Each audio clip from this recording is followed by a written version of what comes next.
And so he gives two illustrations. You'll see it in verse 14.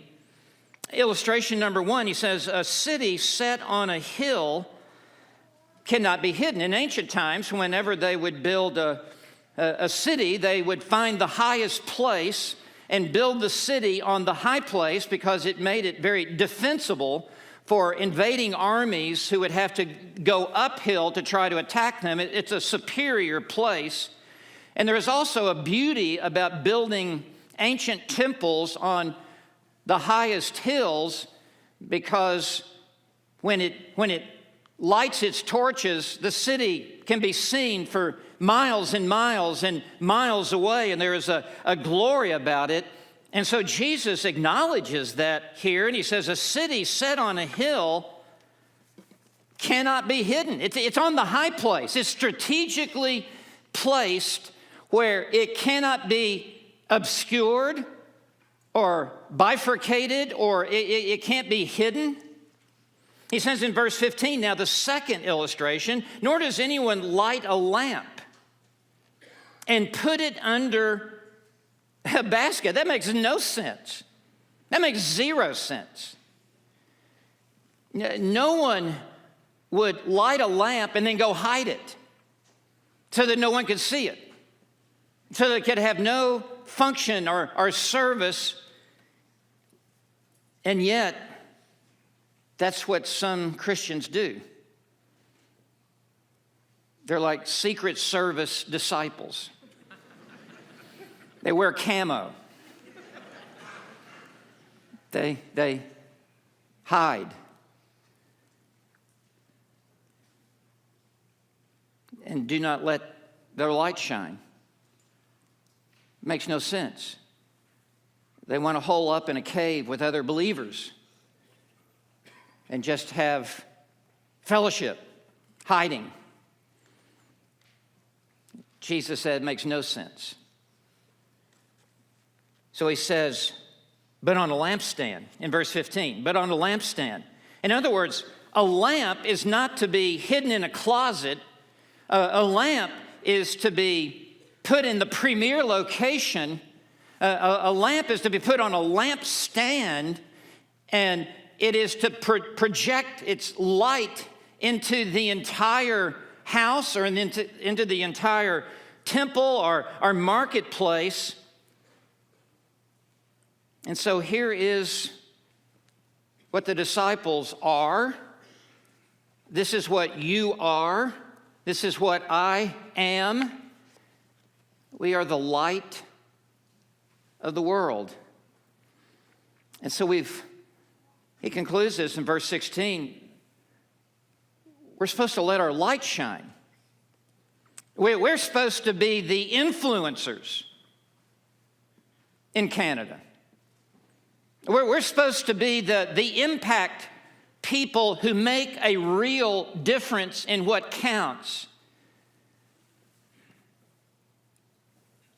So he says in verse 16, but let your light shine before men. Men here refer to unbelievers. Those who live in darkness. Those who are ignorant of God. Those who have no saving knowledge of God or of the gospel. Those who live in moral darkness. They are immoral. They live godless lives. They are living in defiance of the moral law of God that is written on their own conscience. And Jesus says, you need to let your light shine. You need to let your light shine before men in such a way that they may see your good works. This word for see, it really carries the idea of that they may see with their mind's eye. Now, not so much see physically, but see with understanding. We could put it this way, to perceive, to discern what you're about, what you believe, where you stand, what your standards are, what your convictions are, that they may see your good works And that is good works there is a comprehensive term for everything that you do in your life. And it's not just helping old ladies across the street. It refers to even your gospel witness. It refers to the love that you would extend to unbelievers. It refers to the way that you raise your family. It refers to the ways of how non-negotiable your convictions are. It's the whole package of your life. And Jesus says, if you would let your light shine, it will have an extraordinary influence upon unbelievers in this world. The result is at the end of verse 16. Here's the cause and effect. The cause is you let your light shine before men. The effect is they will glorify your Father who is in heaven. It will have a spiritual dynamic that God will use in their lives in such a way that they glorify your Father who is in heaven. And your Father may become their Father if they will come to faith in Christ alone. The word glorify here is a verb that comes into the English language as doxology. The idea is to render praise to God.